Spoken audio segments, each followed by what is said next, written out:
We, the people, are being cajoled, frightened, and bullied into surrendering our democracy and freedom. This film is a rallying cry. We must fight for our independence, for the right to determine ourselves, the laws under which we live, and for the freedom to shape our own future. This is the most important voting decision that any of us is going to make in our lifetime. With general elections, it doesn't really matter who you vote for, Conservative or Labour, because you know that in 4 years' time, you can change your mind. This time, you can't change your mind. This time is for keeps. In this film, we'll see how the EU works. It's like heaven for the politician or bureaucrat because it's power without accountability. It was devised to make sure that the great mass of the people could not control government ever again. The EU is turning into a dictatorship, and this is not overstating it. We will see what the EU has done to Britain. The EU has just obliterated the English fishing industry altogether. The European policies that we face are really the single biggest threat to our competitiveness. We'll see why Fortress Europe has been such a calamity for the European economy. What we see is the EU bringing up the drawbridge. The European Union has become an economic basket case. Certainly it is not in our economic interests to remain within the European Union. No way. We will look at the risks of tying our fate to the failing EU. Extremism at both ends is being fostered by the anti-democratic nature of the European Union. Far from being it safer for us to be in the EU, there are dangers that go along with us being members of the EU, being dragged into situations we don't want to get in. And we'll look at how independence could transform Britain. We have huge scope for creating vast numbers of new jobs. Outside Europe, we could have prosperity on a level that we can't even imagine now. We're being asked to give up the right to govern ourselves. What are we being offered in return that could possibly be worth it? Just shows utter contempt for what they think people are like because they really do believe that these little trinkets are going to buy us off. What really matters is that you should have the power to remove the people who govern you.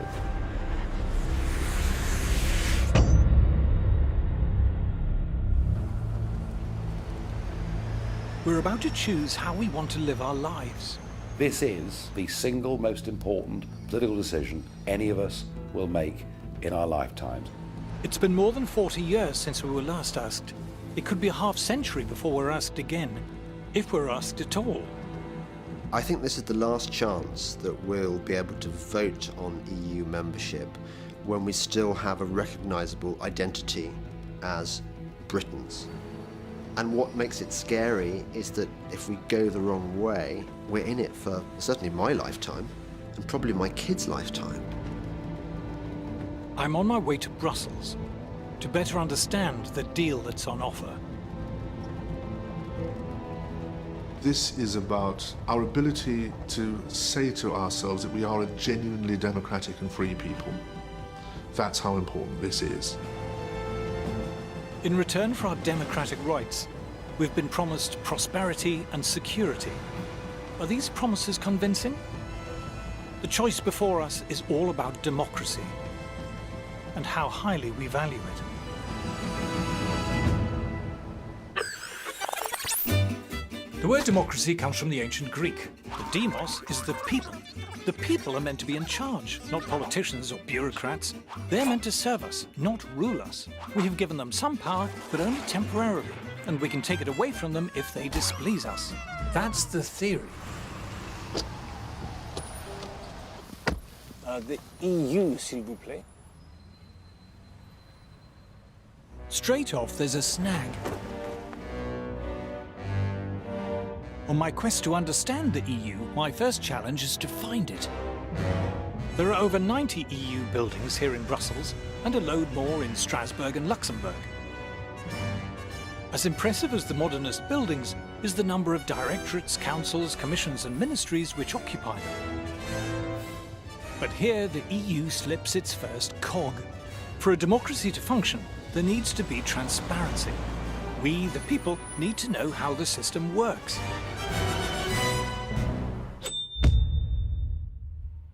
People might not understand exactly how the functions of the British Constitution work, but they get the gist of it. Once every 5 years, we go down the school hall or to a church, we put a cross in a ballot paper, they're all counted up, and the chap with the most votes wins. We get that. You try working out how a European Commissioner is appointed. It's positively Kafkaesque. You can't actually get your head around who does what, why, and who is answerable to who. The European Union, which imposes laws on 28 countries, is made up of 7 main institutions, which include the European Council, the Council of the European Union, the Court of Justice of the European Union, the European Commission, and the European Parliament. Do you know the difference between the European Council, the Council of the European Union, and the Council of Europe? It's a very good question. Tell me how many presidents there are in the European Union. How many presidents? Yeah. I'd guess at 1. There's 2 presidents, for goodness sake. I don't know what the difference between the 2 4. presidents is. There's 4 presidents, you say. There are squads of committees and presidents of this and commissioners of that. The expression I really hate is pooled sovereignty. It's bollocks. The people of Slovenia have no more idea than the people of the UK and the people of Sweden or the people of Spain what in fact is going on. I wouldn't profess to understand the detail of how it all works. And I think part of that is deliberate. One side knows. One side is a priesthood and knows how it all works, and the rest of us, ordinary citizens, don't know how it works, a massive transfer of power takes place. It was devised to make sure that the great mass of the people could not control government ever again.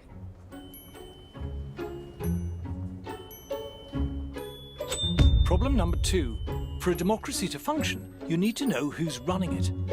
A democracy only works if you know who your representatives are.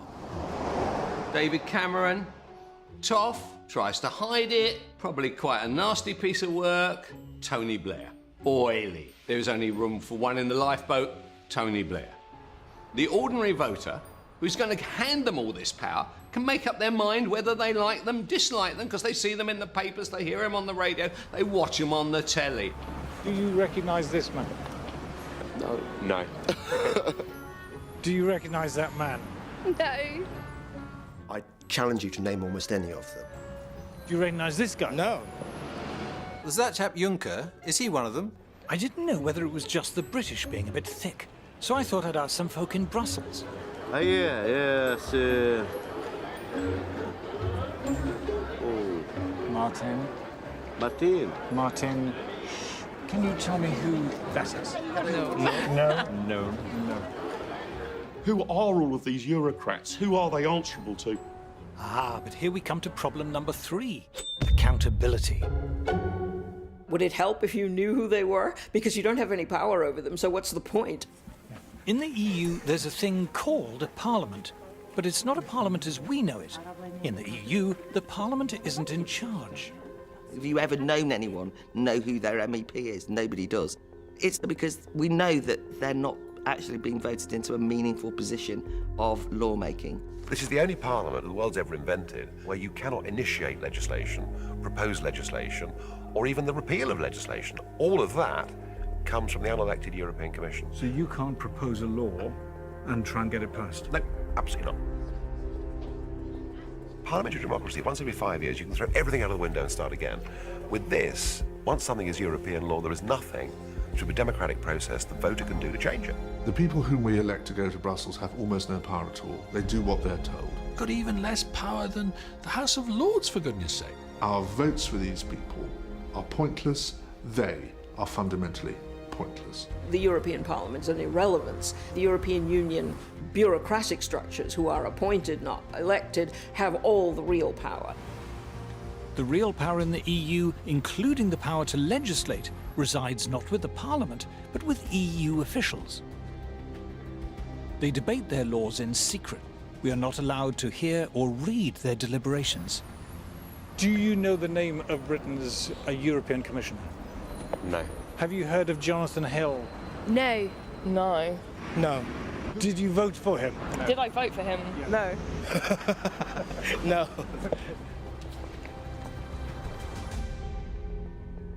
The curious thing is, only last year we were celebrating the 800th anniversary of Magna Carta, the founding charter of English freedom. The history of democracy in Britain has been the history of taxpayers demanding the right to determine themselves how much tax should be taken from them and how it should be spent. If I am going to be asked to pay taxes, I want to be told where they're going, and if they're spent badly or stupidly, I want to be able to remove from power the people who are spending them. What made Britain rather different from most other countries was that at an early stage we said no government could pass any law or impose any tax without first getting the authority of the British people. So it's a major thing that we can be taxed by other people without our say.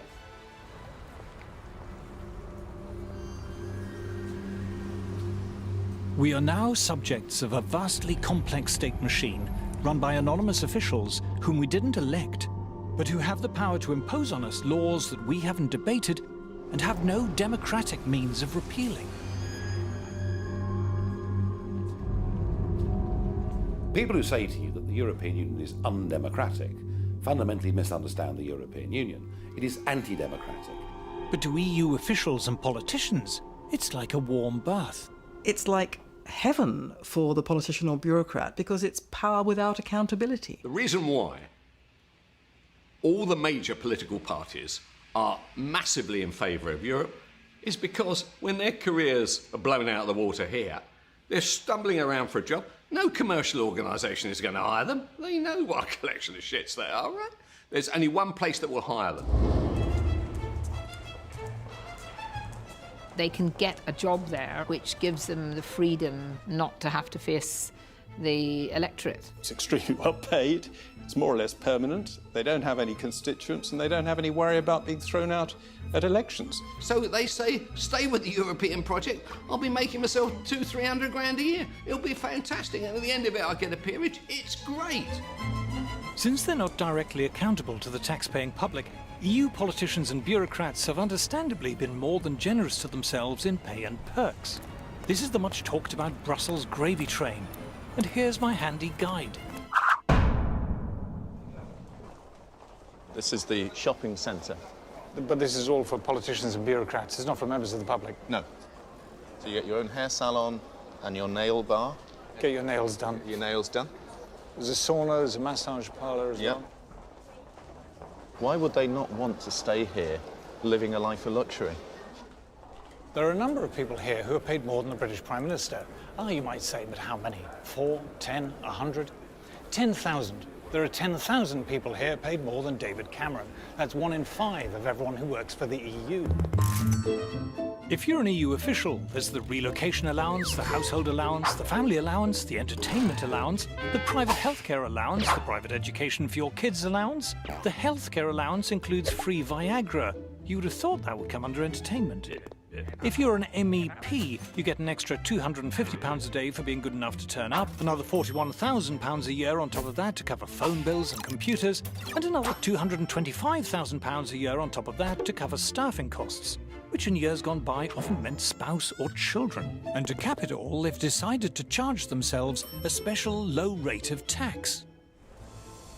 But it's not just the officials and politicians who benefit.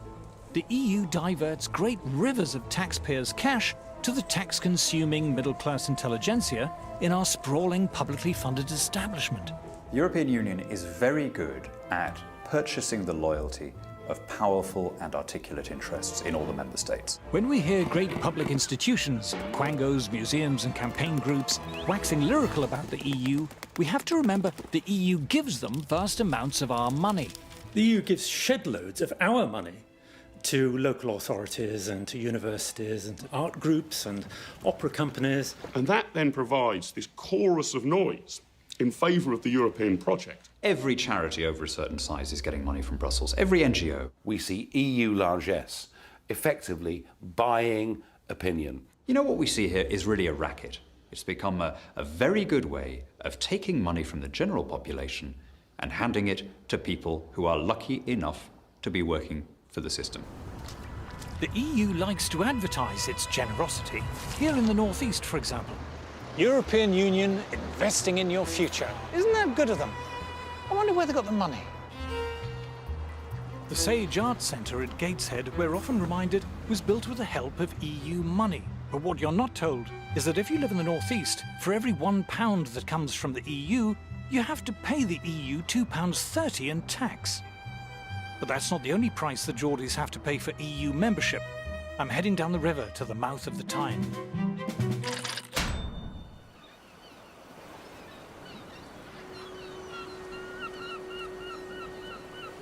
The reward for giving up our sovereignty, we're told, is greater influence in Europe. To see how much influence we have, I've come to the place I grew up. For centuries, fishermen's huts called shields lined the River Tyne. From them came the names of the towns that straddled the mouth of the river, North and South Shields. The seas here are rough, but the water is rich in mackerel, haddock, salmon, herring, cod, skate and shrimp.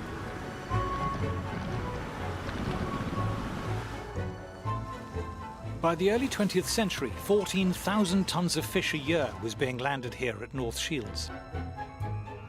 There's a daily fish auction here still, in a building part funded by the EU. £24 in, 24 you back in, 24 in, 25, £25. 40 quid for them. 30 pound for them. In a corner of one of the halls sits fewer than 100 boxes, part filled with fish. A dozen or so fishermen and merchants surround them. £26, 27, £27 yen, 28, £28, 29, £29, £30, £30. 74-year-old fish merchant John Ellis has been buying at this auction since the 1950s. Better place, £6 with it. When I started working down here, there was about 200 firms working on the quay. There was haulage firms on the quay who had 30 and 40 wagons that used to ship the fish away. And how many boxes would there be in the market then? In them days, 8, 10, 12, and then you would get also, you get 1,000. 12,000 boxes a day? Uh-huh. So of different place? You have an X, man. You couldn't get moved. Now with this, well, I think the average for the year, it'll just be about 200 boxes a day. So it's quite nothing, isn't it?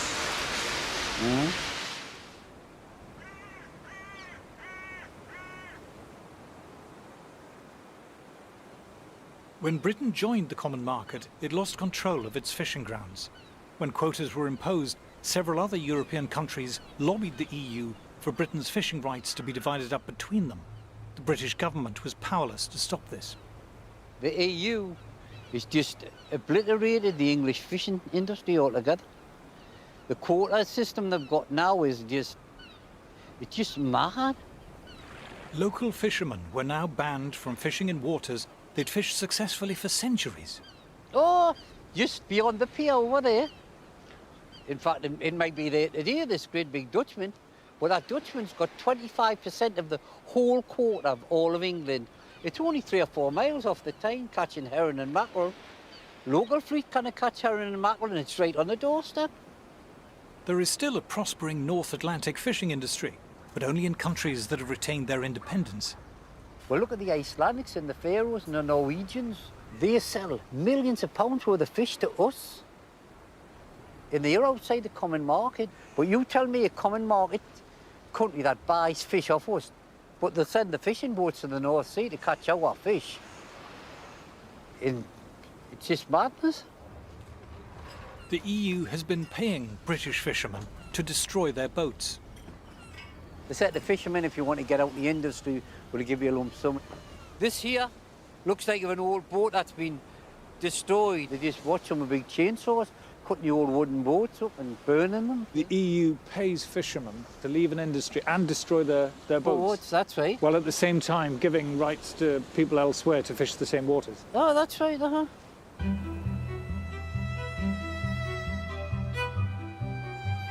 For the fishermen here, being in the EU does not mean that Britain has greater influence over European affairs. It means Europe has taken control of our affairs. We have not gained power, we've lost it. For the last couple of decades, Britain has voted against 72 measures in the European Council and been defeated 72 times. How will you be voting in the referendum? Oh, definitely out. Definitely out. I've known that as soon as I ever got the chance, I'd vote out. For many in Britain, the EU sticks in the craw. EU regulation seems absurd and intrusive. We don't like being bossed around by a bunch of bureaucrats. For the British, it seems to go against the grain. There's a huge cultural difference. I've seen it for myself when I was in government, when I went to meetings of the Council of Ministers. They thought I came from another planet. There is still in many parts of the continent a notion that the way that society should be organised is to have a class of wise, experienced, public-spirited experts who will run things in the best interests of all. The British historically have been deeply sceptical of this kind of approach. Britain, I think, does stand out within Europe, and one of the odd things is why they want to keep us in the club, given that they're always complaining about us.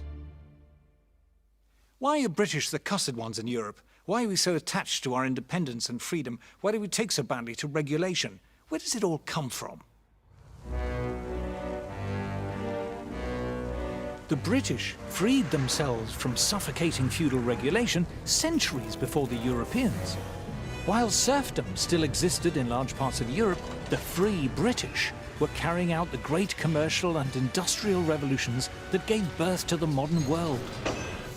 In the 19th century, unregulated Britain was the pioneer of global free trade, workshop of the world, dominating the world economy like a leviathan. Even on the eve of the First World War, Britain was building around 60% of the world's commercial ships and owned almost half the world's cargo-carrying ocean-going steamers. But the First World War changed everything. New ministries were set up as the government extended its control over every aspect of British life. Industry became heavily regulated.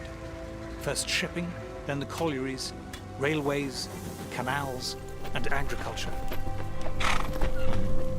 The Great War is, in this as in many other respects, a great watershed in British history. During the war, there's incredibly detailed state control of a whole range of industries. By the end of the war, there's a feeling that there needs to be much more permanent regulation and control of society by the state. A company was no longer private property. It was a national asset to be directed from above. The government increasingly thought that it should plan, it should control, it should regulate. When the war was over, so was the excuse for government regulation, and many were scrapped, but not all of them, and not for long. British governments sought to deliberately cartelise and control the major sectors of the British economy, basically checking the spirit of initiative and innovation that had been such a dominant feature of the British manufacturing sector in the 19th century.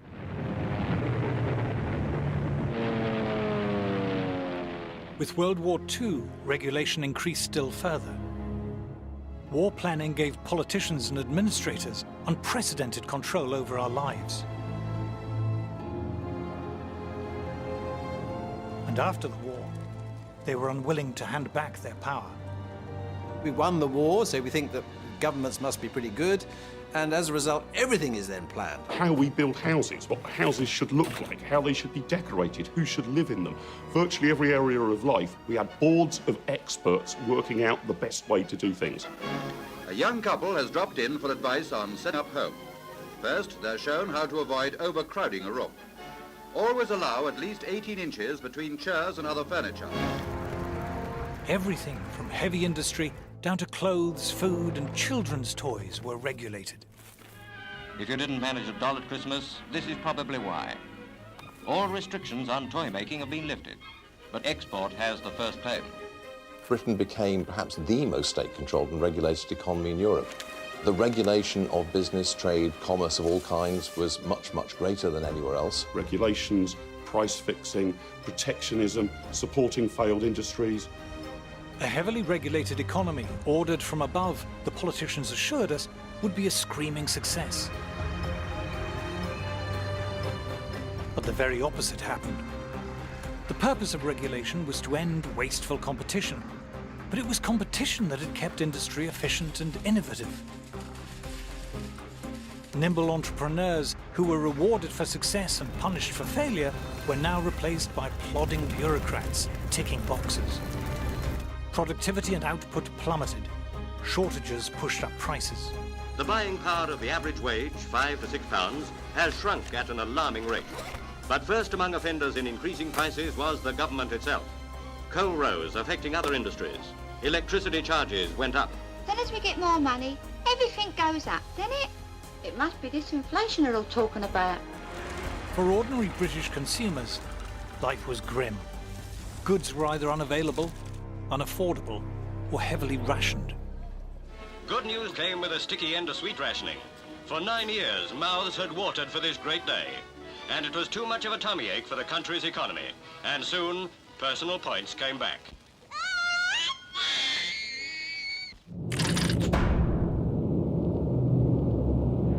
Over in Germany, it was a different story.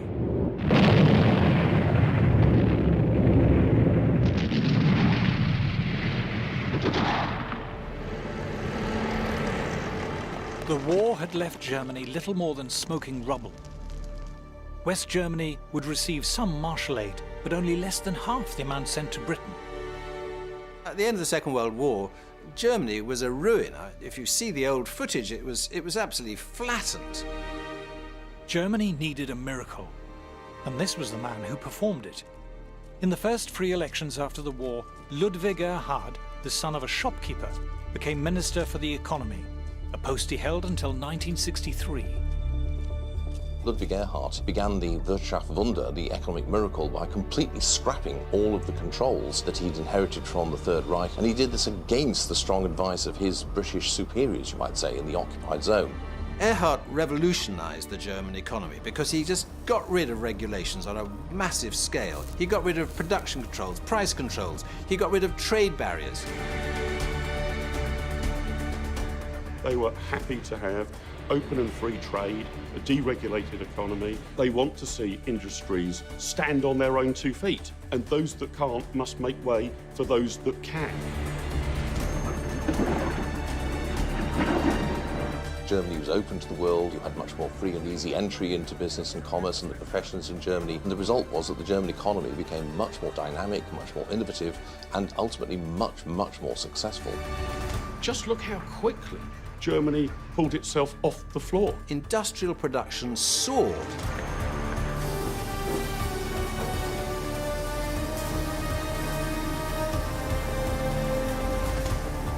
In Britain, there were shortages and rising prices. In Germany, goods were abundant and wages rose steeply. The result for the ordinary person in Germany was sensational because the production of all consumer goods rose, the prices came down. Britain, who won the war, was still rationed for year after year after year, whereas Germany, who lost the war, rationing was abolished. Before you know it, just a decade or two of this approach, and it's a powerhouse of Europe. Contemporaries described it as a miracle. By the time Erhard left office, he had transformed Germany from a pile of smoking ruins to the third biggest economic power in the world.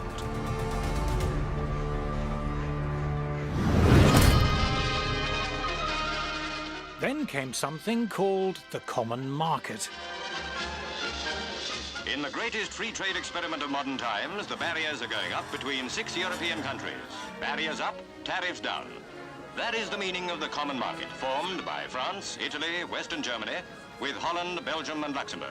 They will reduce and eventually abolish trade barriers between themselves and at the same time maintain a common tariff against the world outside. Joining the EEC seemed like a great idea. It meant escaping the dismal, dreary confines of post-war Britain. In the 70s, we had terrible problems. We had double-digit inflation, the 3-day week, prices and incomes policies, and we looked across the channel and we thought, these chaps are doing something right. At that time, Britain was a very centralised place, a very over-bureaucratic and regulated place. Europe was a much more competitive and free trading place, and it looked like the future. Europe was the future. Europe meant sun and wine and fancy food like pasta. It meant going out into the world and opening up and hopefully becoming more like powerhouse Germany.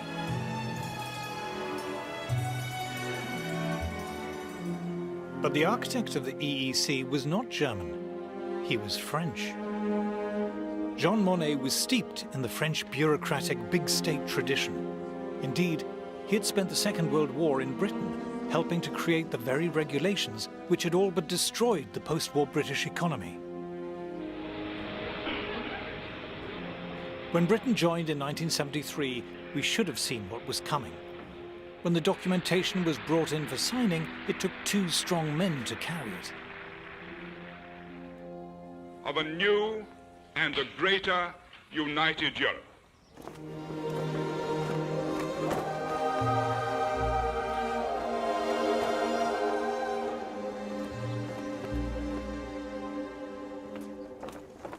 It soon became clear that the common market was so much more than a trade deal. Shiny new buildings kept appearing, the administration grew, and the price of membership kept going up as the EU assumed greater powers and demanded more money from member states. Inevitably, this burgeoning bureaucratic machine reflected the values of the university-educated people who ran it and who benefited from its generous funding. Staying in the EU is the right kind of thing because it's what civilized, sophisticated people do.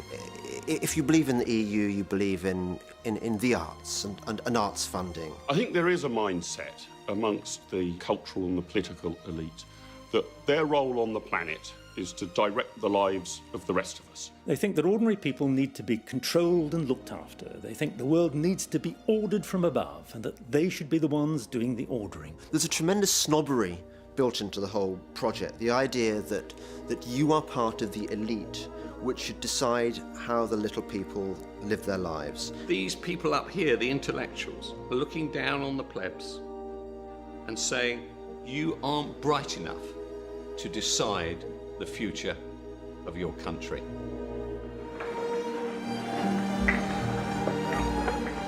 As the EU's powers steadily increased, so did the number of regulators and the volume of regulation. The bureaucratic class can find no area of human life that they don't want to write a rule book about. What vacuum cleaner you've got, where you get your hair cut, what kind of size your shoes are, and those rule books stack up one on top of the other, such that no reasonable human being could now possibly have an understanding of all the rules they need to obey.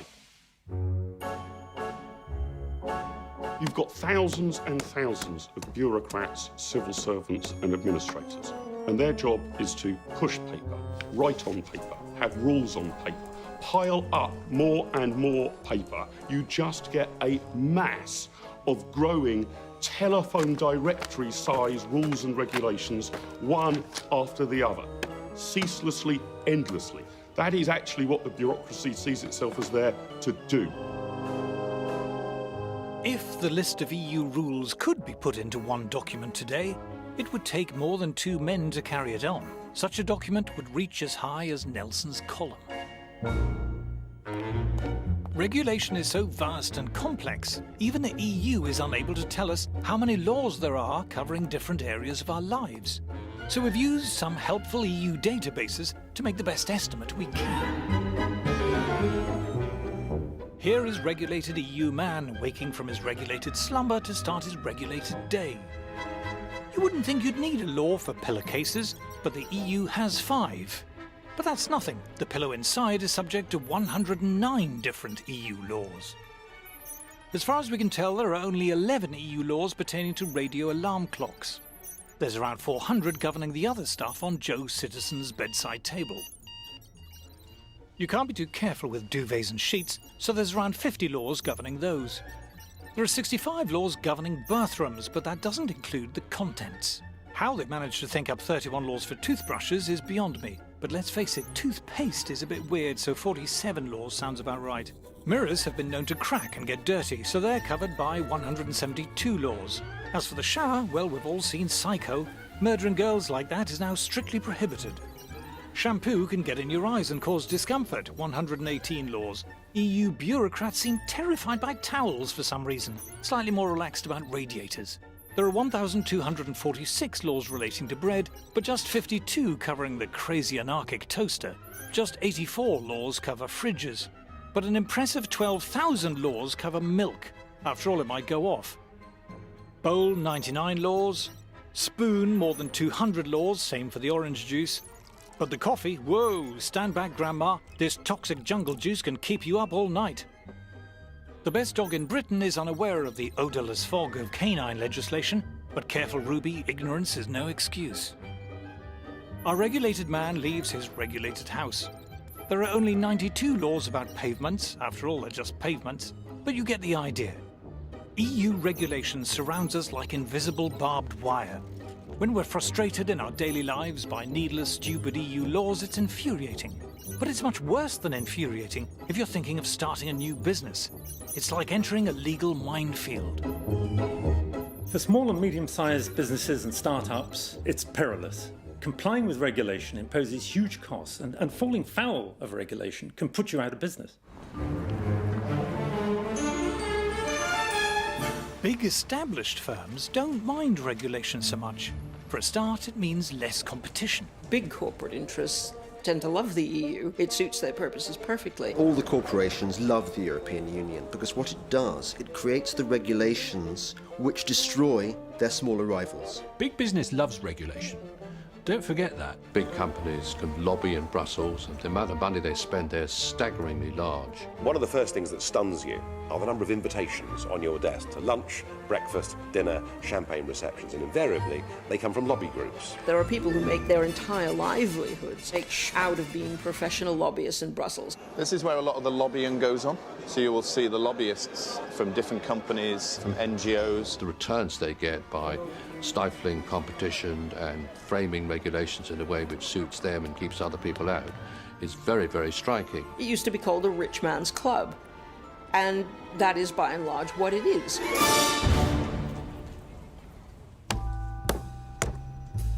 But regulation doesn't just stifle competition at home.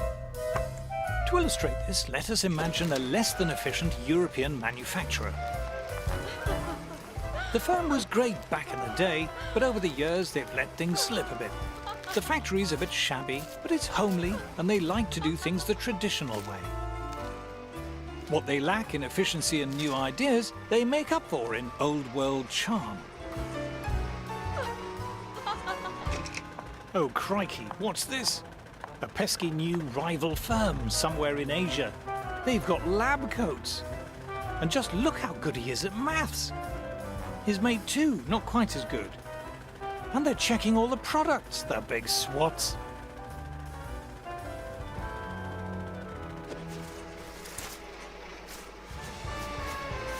At our Euro firm, the products haven't changed much in a while. And what's the point of a fancy new machine when you can give customers the hands-on personal touch? It seems to have worked all right in the past. Oh, but look at the Asian fellas. Their umbrellas have clever sci-fi buttons to make them open. Oh, what? The buttons make them come down too. How do they even do that? Our Euro firm faces a tough choice. Do they tidy up the factory, buy some lab coats and give everyone calculators? Or do they get the next train to Brussels?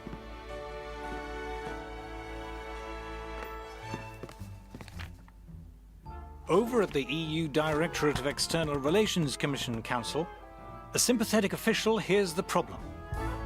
These blasted Asian brollies are better and cheaper. Aha! This is just the kind of abuse the EU was set up to tackle. The official comes up with 3 brilliant solutions. 1. Tariffs. Let's slap a tax on all those fancy Oriental brollies. 2. Quotas. Let's limit the number of Asian brollies coming in. 3. Complex and cleverly drafted regulations, saying you have to wear braces and eat spaghetti to make brollies. With protectionism, you are basically trying to protect industries that otherwise wouldn't do very well in a competitive environment. Otherwise, you wouldn't bother to protect them. You only create a trade barrier because somebody else has got a better, cheaper product. Otherwise, why would you create a barrier? What we have here is something that portrays itself as a free trade area, but is actually erecting barriers and walls to the rest of the world. Our inefficient manufacturer is delighted. But how about the rest of us? If you are propping up and sustaining inefficient ways of doing business, then the people who suffer are the customers. You are preventing your citizens from accessing better, cheaper products. You name it, TVs, laptops, sofas, EU regulation and trade barriers pushes up the price of everything. The cost of living goes up, Europeans get poorer.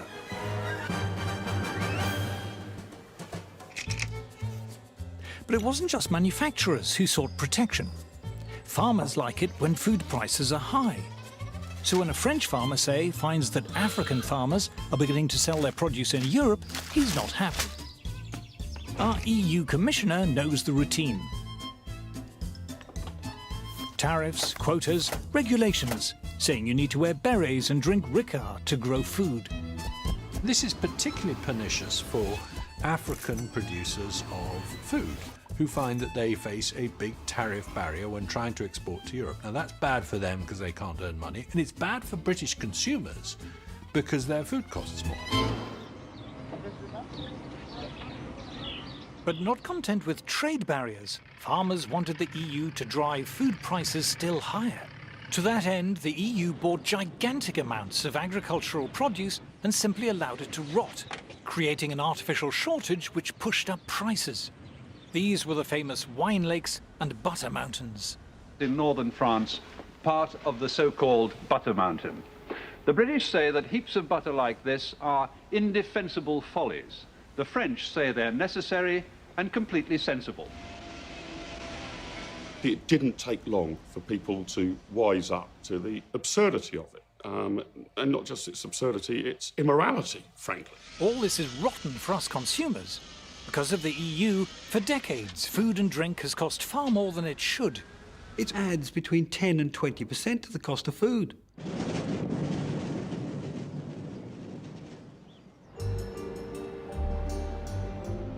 But it gets worse. Let's look at protectionism and the steel industry. If you're a steel producer, you don't like the idea of cheap steel coming in from America or Asia. You'd much rather the EU shove up some trade barriers. Great for steel producers, but what if you're a steel consumer? Suppose you make bridges or railway lines or cranes or robots or ships or trains or cars or space shuttles or other things made of steel. You now have to pay more for your steel than your competitors in, say, South Korea or Brazil. Protecting one producer has raised costs for other producers. The disease spreads. Instead of one uncompetitive industry, we now have many. To see how this works in practice, I've come to the Tate & Lyle sugar refinery in London. For centuries, raw sugar has been coming into the Thames in huge quantities to be refined in factories like this.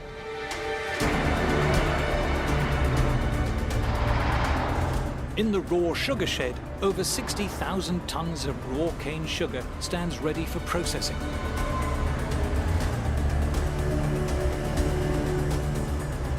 Outside is Tate & Lyle's own dock. In years gone by, this was crowded with boats from countries like Brazil and Australia and India, queuing up to offload their cargo. The European Union is the biggest drag on the competitiveness of our business. And what precisely are they doing, which is the problem? Well, you can see behind me on the jetty today that there's no boat here with raw sugar, and that's precisely our problem. The boats that deliver our raw sugar here to London, the sugar on them, the cost of that is inflated by the fact that the European Union restricts who we can buy that sugar from, and on much of the sugar they also charge us import tariffs. When inefficient European beet sugar producers asked the EU for protective barriers against cane sugar producers around the world, it was a blow to refiners like Tate & Lyle. On some of the boats of sugar that we bring in, we can be paying anywhere between 2 to 3.5 million euros in extra costs because of the European policies.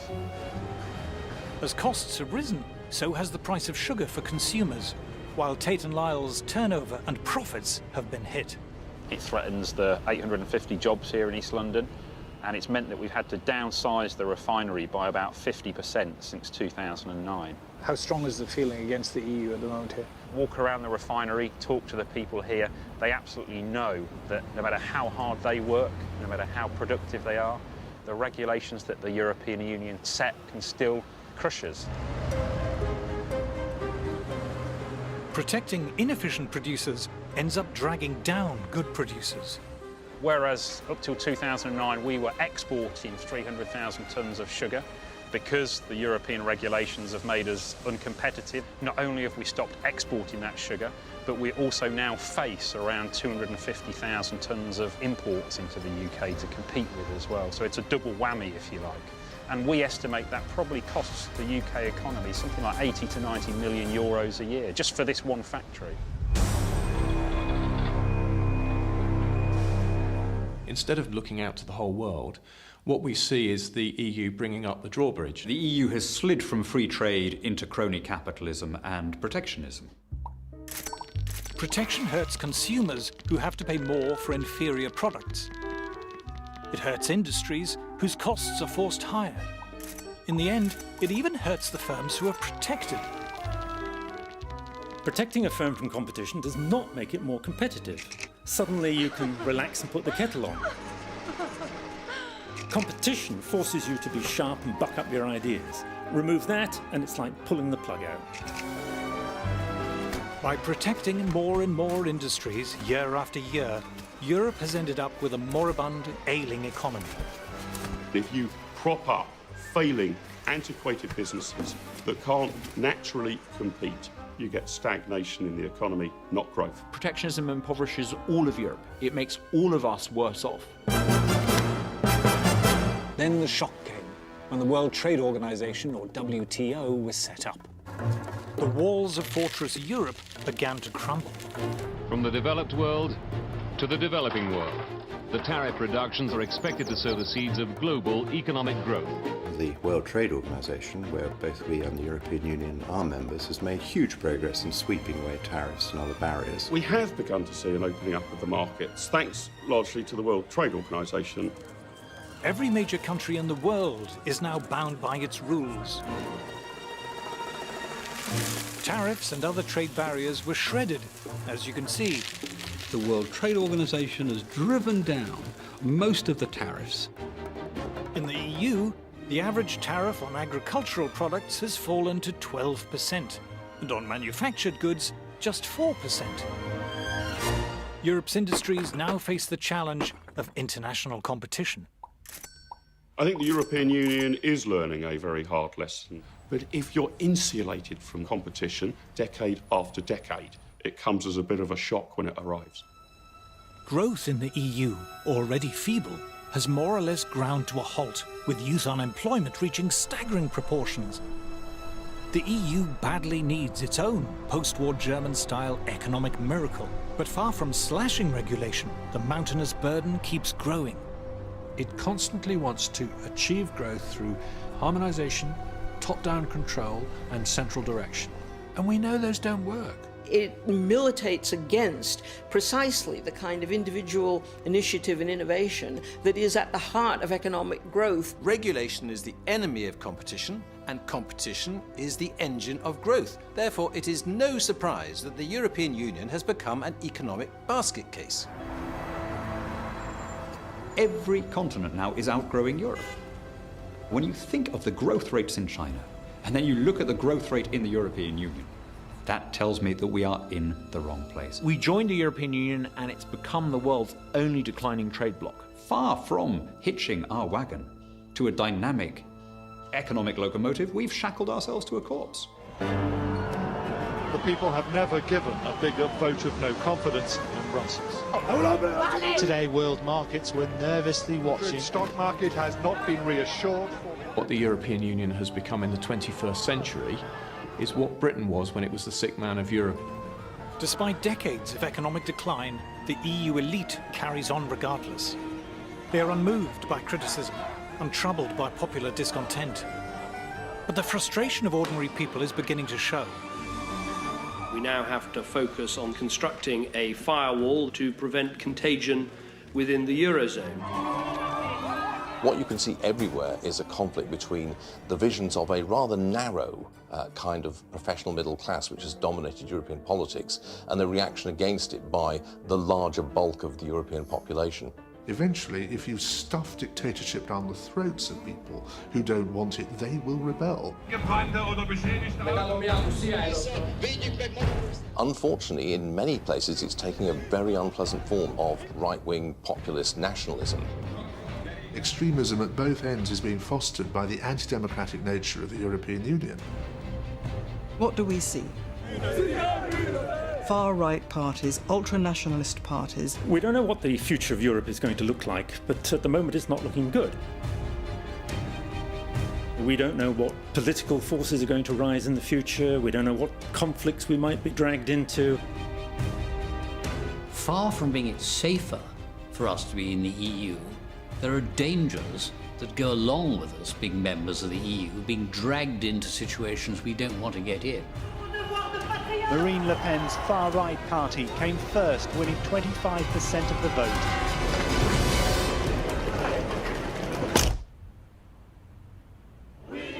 Given the shocking lack of growth in the EU, the promises of prosperity and security seem empty. But if we left, would we cope? Are we too small? If we're outside the EU, will anyone trade with us? To find out, I'm heading to a European country which has steadfastly refused to join the EU. Switzerland.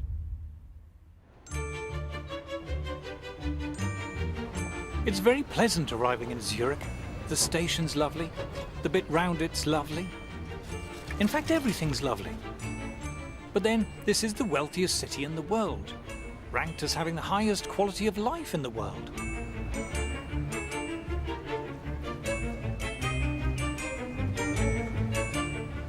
All the cliches are true. Everything is so neat and efficient. The people are so polite and obliging. And the buildings are beautiful. This place is wealthy, and it's obviously been wealthy for centuries. I want to know how the Swiss are managing to cope without the glorious benefits of EU membership. So I've come to one of Zurich's many lovely coffee houses to meet the veteran Swiss economist and writer Beat Kappeler. So Switzerland is not in the European Union. Is that a problem for you? No, because Switzerland has free trade agreements with many countries in the rest of the world, with Japan, China, Latin America. We're told we need to be in the EU for trade. But Swiss exports per head are 5 times higher than ours. In fact, they're about the most successful exporting nation in the world. Then we're told we need to be in the EU for jobs. We have a very high labor market participation. 83% of all people in working age work. That's much higher than the rest of Europe. Switzerland has one of the lowest unemployment rates in the world, lower than any country in the EU.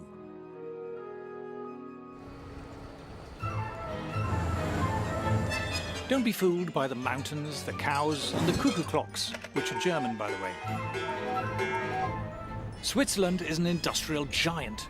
You might have heard of Nestlé and Novartis and Roche, the mining firm Glencore, Liebherr Cranes, the high-tech engineering firm ABB, and of course every posh watch firm you can think of, from Rolex and Omega and Tag Heuer to Patek Philippe and Zenith and Breitling.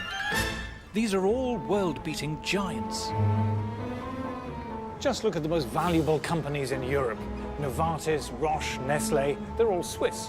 Yep, Europe's biggest companies aren't even in the EU. Zurich is also one of the world's largest financial centres, despite having a population of less than 2 million, with global firms like UBS and Credit Suisse. Per million of inhabitants, Switzerland has more multinationals than, I think, all other countries. No surprise, then, that Switzerland is about the richest country in the world, with a GDP per head around twice as high as ours. To make the point that actually if we left the EU, we'd be just like another Switzerland, I think is totally bizarre. It is one of the most prosperous countries in the world. Switzerland doesn't just do a bit better than us, it does fantastically better than us. Needless to say, the Swiss are better paid than us, with average wages again around twice as high as ours. What's more, there is far greater income equality here. Labour incomes are about as equally distributed as in Scandinavia. If you think high tax rates lead to equality, look at Switzerland. They have far lower tax rates than we do, but very high levels of income equality. So, without the EU's help, the Swiss seem to be scraping along just fine. But how do we account for Switzerland's truly staggering success? I've come to the offices of the Swiss magazine Die Weltwoche, or The World This Week. The reason why Switzerland is successful economically is that Switzerland is not a member of the European Union. In the EU, it's politicians and bureaucrats determining what the people have got to do. I mean, it's a top-down system in the EU, and Switzerland is, I would say, the epitome of a bottom-up system. Switzerland is the perfect opposite to the European Union's crumbling model.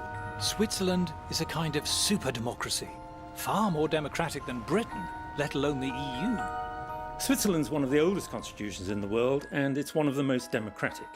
It's not up to the Prime Minister whether a referendum should be held, it's up to the people. You get 50,000 signatures and they have to hold one. The people in Switzerland decide everything. It's very different to elite conception of politics, where an enlightened elite decides and knows better. Here, the people knows better, and politicians have to conform. Why is the Swiss state successful? Because our politicians are forced to fulfill the interests of the people.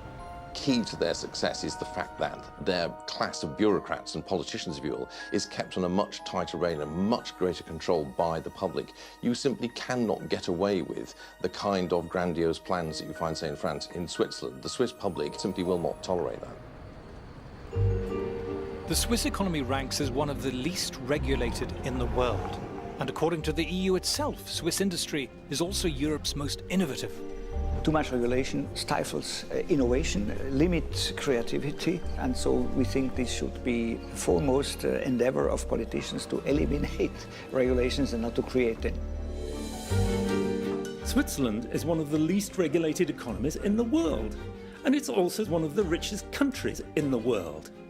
This is no coincidence. Do it like the Swiss, have some arrangements with Europe, but be independent and look to the world. Being like Switzerland. That sounds good. But is it that simple? To trade with Europe, won't we need a trade deal? No, there's so much nonsense talked about trade agreements. The EU is a trade deal, and it's very bad for us.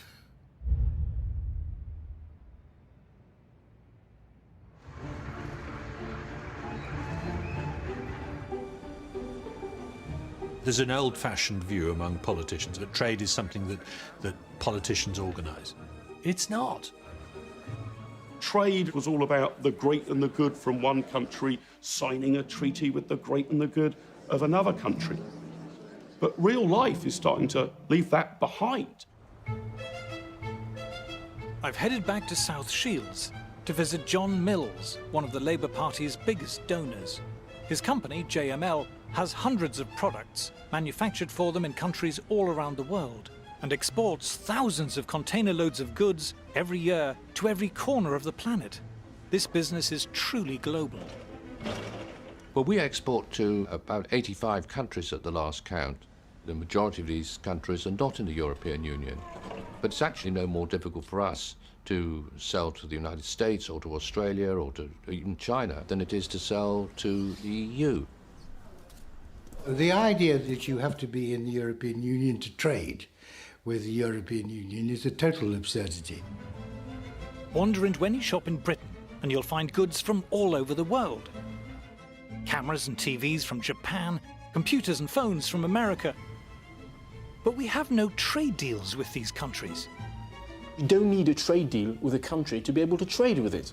If you go shopping, what do? Well, you buy Chinese goods, you buy Korean goods, you buy American goods, and yet none of those countries are part of the European Union. China doesn't have a trade deal with the European Union, nor does the United States, nor does India. You don't need trade deals. Trade involves having a product or a service which other people are prepared to buy at whatever price you can produce it for. Though we don't need a trade deal to trade with Europe, it's highly likely they will want one. for one simple reason. The EU is desperate to keep its goods flowing into the UK. You go outside, you count, don't take my word for it, go count the number of Audis, BMWs, Mercedes, Volkswagens. You'll find it's over 30% of our market. The Germans' biggest industry needs us to the tune of 16 billion plus every year. We are actually the biggest market for the rest of the European Union. We are not a supplicant. We need a bit of self-belief and a bit of self-confidence. Even though we're EU members, since the turn of the century, the proportion of British trade with the EU has been in steep decline, while trade with the rest of the world has been rising sharply. There's no trade deal at the moment with China. The EU does not have one. But if you look at Anglo-Chinese trade over the last 10 years, say, that has been growing several times faster than Anglo-EU trade, where of course there is a trade deal. Our percentage of trade with the EU is falling virtually by the minute. I mean, it's tumbling even as we conduct this interview. Every single year that goes by, the percentage of British overseas business that is done outside the EU grows at double the rate of the business we do inside the EU. They need us more than we need them. Ah, but what if the EU proposes a trade deal which forces on us open borders and other stuff we don't like? If a proposed trade deal is unacceptable to us, whether it's with the EU or anybody else, we just don't sign it. It's true that British companies who export to the EU will have to comply with EU regulations. But it's also true that EU companies wanting to export to Britain will have to comply with ours.